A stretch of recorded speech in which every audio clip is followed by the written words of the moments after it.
पौलुस कौन था? मसीहत के इतिहास में पौलुस एक ऐसा नाम है जिसने बहुत ही प्रभावशाली तरीके से मसीहत को एक दिशा दिखाई। पौलुस ने न केवल कई कलीसियाओं की स्थापना की, बल्कि उसने नए नियम की 29 पुस्तकों में से 13 पुस्तकें लिखी, जिनको हम पौलुस की पत्रियां कहते हैं। लेकिन प्रेरितों के 90वें अध्याय में जब हम यीशु द्वारा पौलुस के हृदय परिवर्तन का किस्सा पढ़ते हैं, तो कभी कभी मन में ख्याल आता है कि क्या पौलुस का मन परिवर्तन उसकी अपनी इच्छा से हुआ था या यीशु ने बलपूर्वक उसे विश्वासी बना दिया था?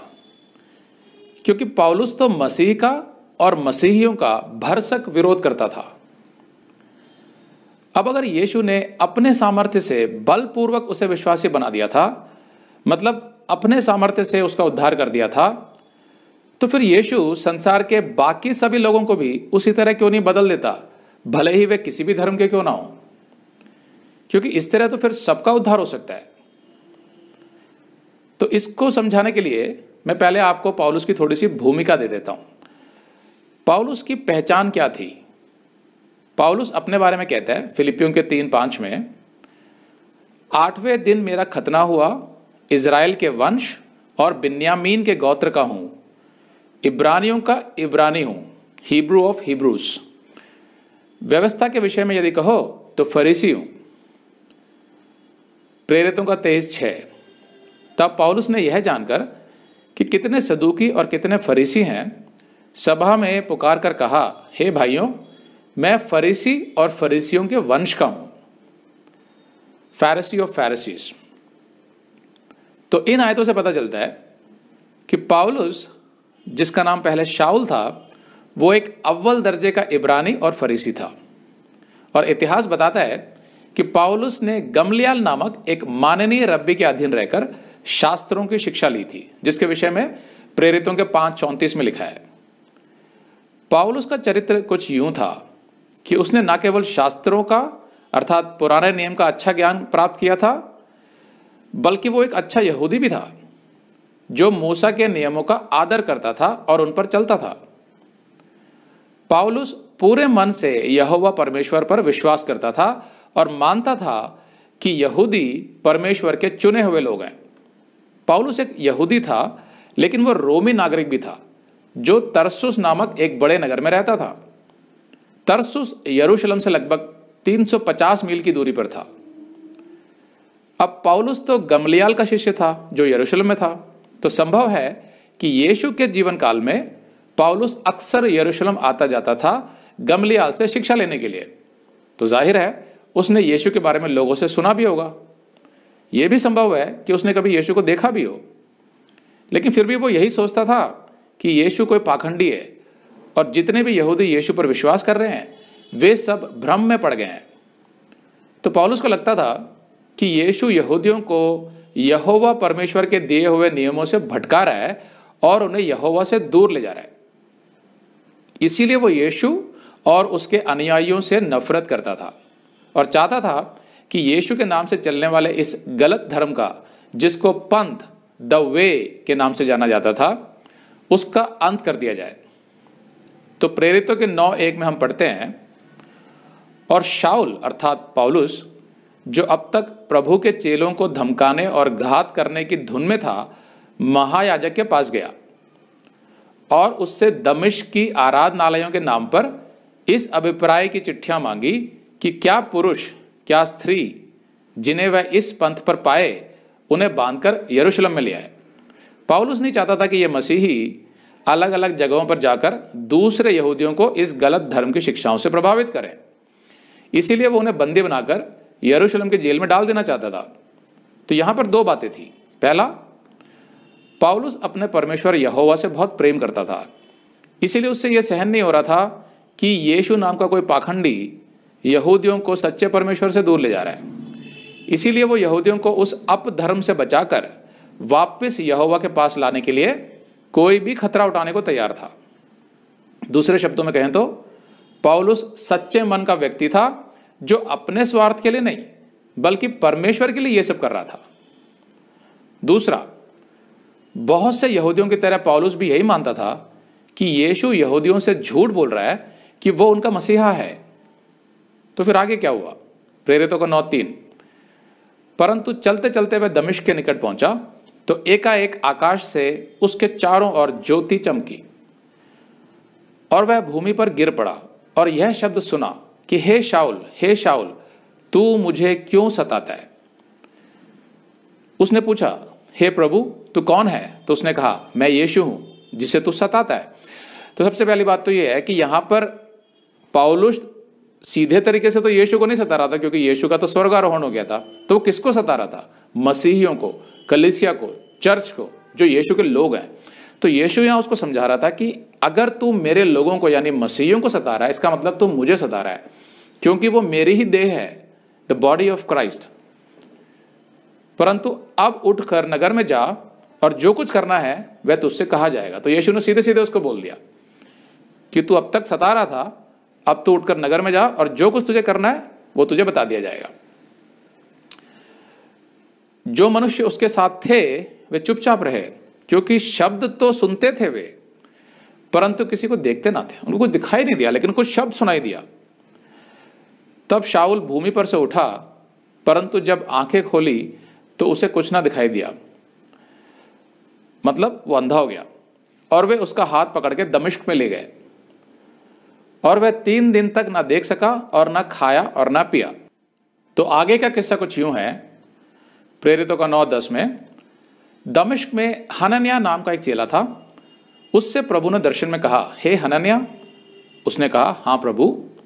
तब प्रभु ने उससे कहा, उठकर उस गली में जा जो सीधी कहलाती है। उस गली का नाम था सीधी, यानी स्ट्रेट, और वो गली आज भी है। और यहूदा के घर में शाऊल नाम एक तारसी को कुछ को पूछ ले, क्योंकि देख वह प्रार्थना कर रहा है। तो मतलब सीधी गली में जा और वहां पर शाऊल के बारे में पता कर। वो एक तारसी है, वो प्रार्थना कर रहा है। और उसने यानी कि शाऊल ने हनन्याह नाम के एक पुरुष को भीतर आते और अपने ऊपर आते देखा है, ताकि फिर से दृष्टि पाए। ऐसा एक स्वप्न दिखाई दिया है शाऊल को, ये बता रहा है वो यीशु। हनन्याह ने उत्तर दिया कि हे प्रभु, मैंने इस मनुष्य के विषय में बहुतों से सुना है कि इसने यरूशलेम में तेरे पवित्र लोगों के साथ बड़ी बड़ी बुराइयां की है, और यहां भी इसको महायाजकों की ओर से अधिकार मिला है कि जो लोग तेरा नाम लेते हैं उन सबको बांध ले, बंदी बना ले। परंतु प्रभु ने उससे कहा कि तू चला जा, क्योंकि यह है तो अन्य जातियों और राजाओं और इजरायलियों के सामने मेरा नाम प्रकट करने के लिए मेरा चुना हुआ पात्र है। तो अब तक का जो किस्सा आपने देखा कि उसे ज्योति दिखाई दी, वो घोड़े से गिर गया, वो अंधा हो गया, और उसको बोल दिया यीशु ने कि अब तू नगर में जा और तेरे को बता दिया जाएगा कि तुझे क्या करना है। तो यहाँ पर वो कह रहा है कि वो मेरा चुना हुआ पात्र है। तो देखने में लगता है ऐसे कभी कभी कि ऐसा तो नहीं हुआ कि यीशु ने उसको गिरा कर उसका मन परिवर्तन करवा दिया बलपूर्वक, और अब उसे अपने काम के लिए इस्तेमाल कर रहा है बलपूर्वक। आगे क्या है, कहती है, और मैं उसे बताऊंगा कि मेरे नाम के लिए उसे कैसा कैसा दुख उठाना पड़ेगा। तब हनन्याह उठकर उस घर में गया और उस पर अपना हाथ रखकर कहा, हे भाई शाऊल, प्रभु अर्थात यीशु जो उस रास्ते में जिससे तू आया तुझे दिखाई दिया था, उसी ने मुझे भेजा है कि तू फिर दृष्टि पाए और पवित्र आत्मा से परिपूर्ण हो जाए। और तुरंत ही उसकी आंखों से छिलके से गिर गए और वह देखने लगा और उठकर बपतिस्मा लिया, फिर भोजन करके बल पाया। तो यहां पर जो मनुष्य था हनन्याह, उस नाम का जो मतलब है, हनन्याह का मतलब जो है वो इब्रानी के उस शब्द से निकलता है जिसका मतलब होता है ग्रेस, यानी अनुग्रह। तो अनुग्रह जो हुआ हनन्याह के द्वारा पौलुस पर, वो बताया गया यहां पर। और पौलुस जो अंधा हो गया था वो चिन्ह है उसके आत्मिक अंधेपन का। तो वो आत्मिक रूप से अंधा होकर चल रहा था, इसलिए प्रभु यीशु का अनुग्रह उस पर हुआ। तो इस पूरे किस्से को देखकर तो यही लगता है कि यीशु ने अपनी इच्छा से और अपने बल से पौलुस का मन फिराव किया, जिसमें पौलुस की स्वयं की इच्छा शामिल नहीं थी। It appears that Jesus converted Paul forcibly and that Paul had no free will in his conversion. तो यहां पर ऐसा लगता है कि इस तरह तो फिर यीशु संसार के हर मनुष्य का मन फिराव करके उसका उद्धार कर सकता है। तो इसमें स्वयं की इच्छा से चुनने का अधिकार तो कहीं दिखाई नहीं देता। लेकिन इस घटना की एक बात जो प्रेरितों के 9वें अध्याय में नहीं लिखी है, वो प्रेरितों के 26वें अध्याय में लिखी हुई है, जिसमें हमें पौलुस के हृदय परिवर्तन से जुड़ी एक और बात पता चलती है। प्रेरितों के 26वें अध्याय में जब यहूदी पौलुस को दंड दिलाने के लिए उसे पकड़कर राजा अग्रिप्पा के सामने पेश करते हैं, तब पौलुस अपने सफाई में राजा अग्रिप्पा को बताता है कि जिस यीशु का प्रचार वो कर रहा है वो परमेश्वर है। तो पौलुस राजा अग्रिप्पा को अपने हृदय परिवर्तन का किस्सा कुछ यूं सुनाता है। प्रेरितों का 26:14, और जब हम सब भूमि पर गिर पड़े तो मैंने इब्रानी भाषा में मुझसे यह कहते हुए यह शब्द सुना कि हे शाऊल तू मुझे क्यों सताता है? पैने पर लात मारना तेरे लिए कठिन है। तो इस आयत में यह भी है यहां पर, जो 9वें अध्याय में नहीं था। पैने पर लात मारना, इसका मतलब क्या है यहां पर? पैने का अंग्रेजी अनुवाद है प्रिक या goad. Paul, why are you kicking against the prick? तो क्या होता है ये पैना, प्रिक? अगर आपने कभी देखा हो खेती के समय गांव में जैसे होता है, 2 बैलों के ऊपर जो जुआ बांधा जाता है तो वो दोनों बैल ऐसे चलते रहते हैं, लेकिन कभी कभी क्या वो रुक जाते हैं बैल, तो उनको चलाने के लिए एक नुकीलेदार वस्तु का इस्तेमाल होता है। जैसे किसी लकड़ी के आगे नुकीला बना देते हैं या लोहे का कुछ नुकीला लगा देते हैं और उस बैलों के टांगों पर चुभाया जाता है, जिससे कि वो थोड़ा सा खिंच जाएं और आगे चलें और उसी दिशा में जाएं जिस दिशा में वो किसान उसको ले जाना चाहता है। तो एक तरीके से वो जो पैना होता है वो उन जानवरों को उकसाने के लिए, उन्हें प्रोत्साहित करने के लिए होता है कि वो चलते रहें, एक दिशा में रुके नहीं। तो कभी कभी बैल रुक जाते हैं और वो विरोध करते हैं उसका और उस पैने को पीछे को लात मारते हैं, लेकिन उससे कोई लाभ नहीं होता क्योंकि वो पैना तो उनको चुभता है, फिर उनको फिर चलना ही पड़ता है। तो यीशु उससे कह रहा था कि वो प्रिक अर्थात पैना जो तेरी टांग को पीछे से चुभ रहा है और तुझे एक दिशा में ले जा रहा है, तो तू उस पैने को पीछे से लात मारकर उसका विरोध क्यों कर रहा है? तू उस दिशा में क्यों नहीं जाना चाहता जिसमें वो पैना तुझे ले जाना चाहता है? मतलब यीशु पौलुस को कह रहा था कि पौलुस, दमिश्क की यात्रा से पहले जो घटना घटी उससे तेरे मन में एक द्वंद्व उत्पन्न हो गया है, एक खिंचाव सच्चाई को लेकर, एक ऐसा सच जिसने तेरे विश्वास को हिला दिया है और तू सच का विरोध करने की कोशिश कर रहा है लेकिन कर नहीं पा रहा है।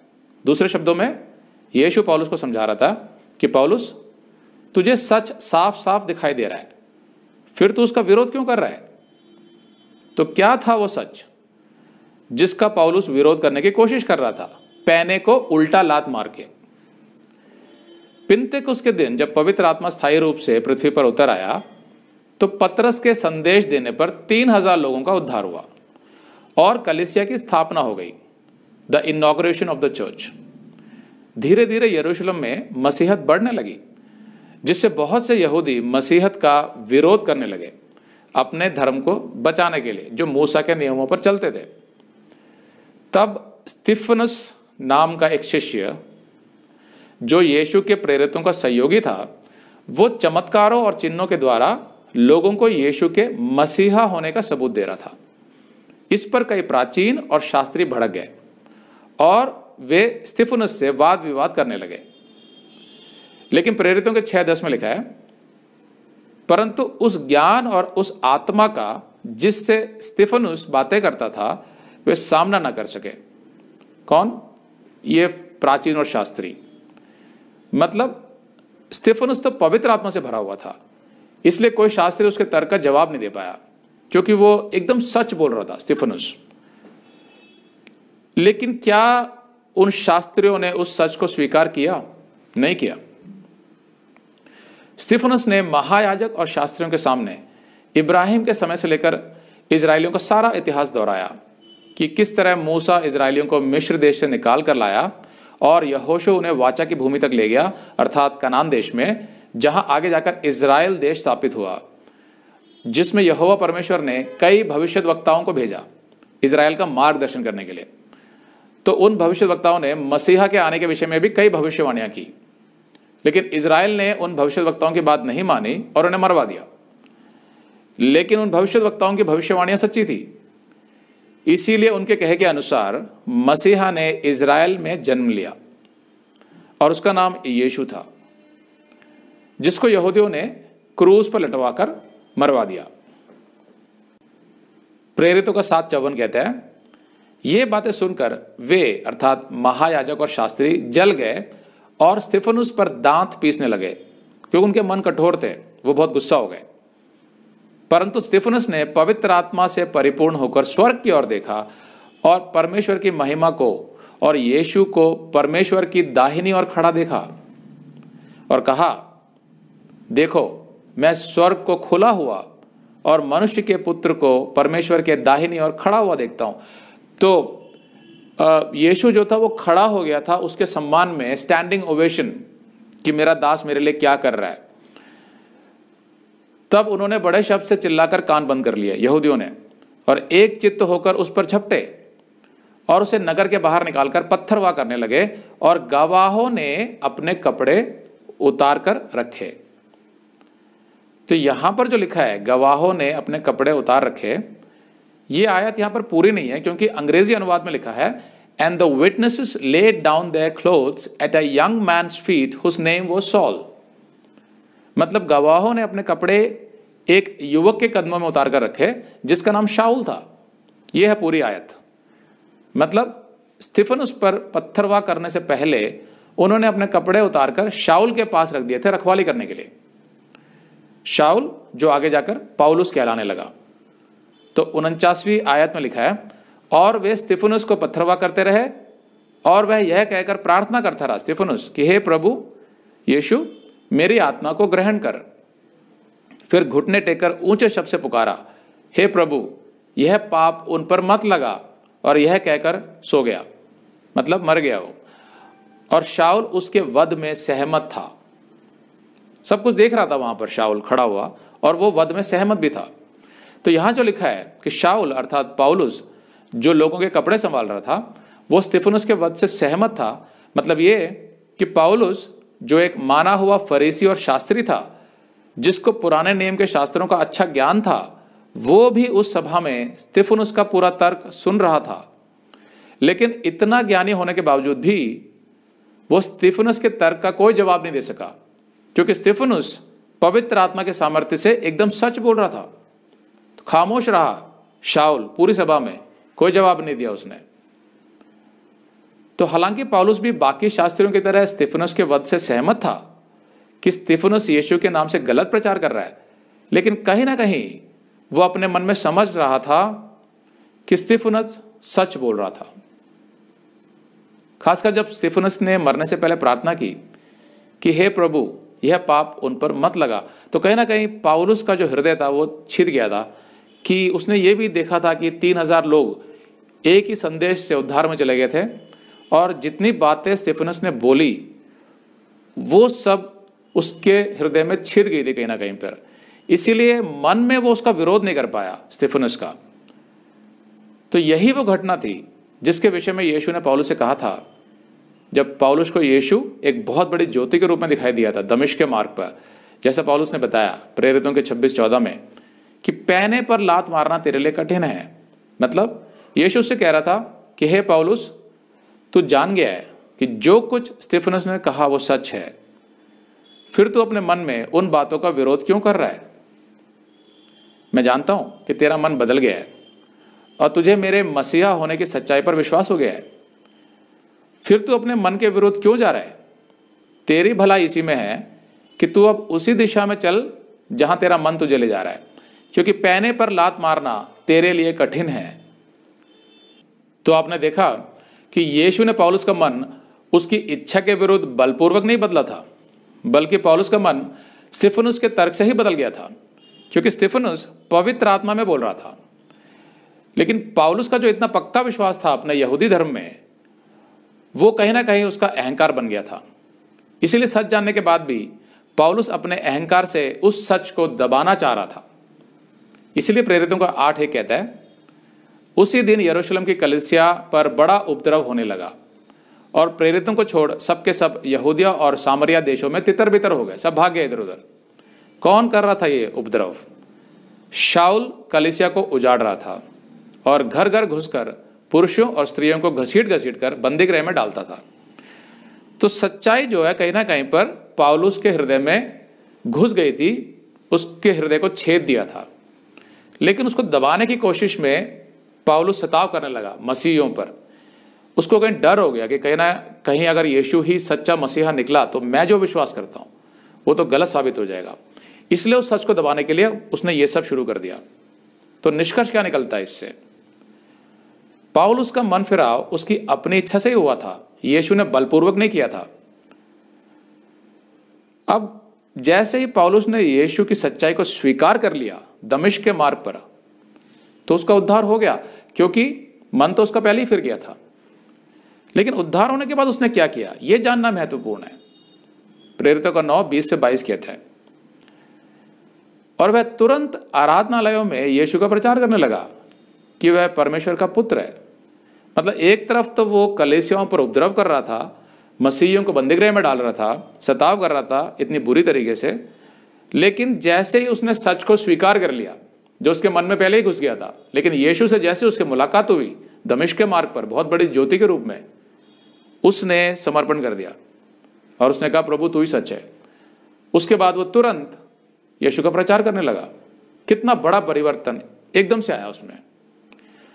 और सब सुनने वाले चकित होकर कहने लगे, क्या यह वह व्यक्ति नहीं है जो यरूशलेम में उन्हें जो इस नाम को लेते थे, यानी यीशु का नाम लेते थे, उनका नाश करता था?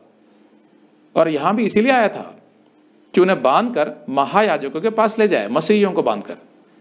परंतु शाऊल अर्थात पौलुस और भी सामर्थी होता गया और इस बात का प्रमाण दे देकर कि मसीह यही है मसीहा, दमिश्क के रहने वाले यहूदियों का मुंह बंद करता रहा। मतलब उन्हीं के विरुद्ध हो गया वो, पहले जिनके साथ था वो। तो मैं आपको बताता हूं, जिस किसी के मन में भी सच्चाई है, मन की सीधाई है, जैसे ही उसका यीशु से सामना होता है सुसमाचार के द्वारा, वो निरुत्तर हो जाता है। उसके मन में खलबली मच जाती है। वो कुछ समय के लिए तो इस सच्चाई से लड़ता रहेगा, लेकिन अंत में उसे यीशु के सामने हथियार डालने ही पड़ते हैं, क्योंकि सच से कोई जीत नहीं सकता अगर आपके मन में सच्चाई है तो। फिर उस मनुष्य के जीवन का सिर्फ एक ही उद्देश्य रह जाता है, यीशु। सिर्फ एक ही मार्ग रह जाता है, यीशु। अगर आप मसीही हैं तो आप अपने जीवन में झांक कर देखिए, आपके साथ भी ऐसा ही हुआ होगा, क्योंकि यीशु ही सच्चाई है। तो अब आपको क्या करना है? वही जो पौलुस ने किया, यीशु के सुसमाचार का प्रचार करना है। यीशु के लिए जीना है और यीशु के लिए ही मरना है, क्योंकि यीशु ने कहा मार्ग और सत्य और जीवन मैं ही हूं। आमीन।